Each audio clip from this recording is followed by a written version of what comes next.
A way to get a perfect browning on our chicken kebab.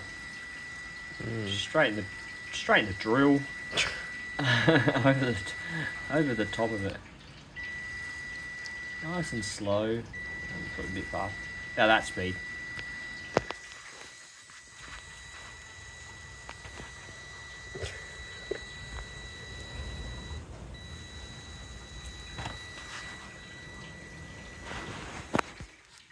Do it like that.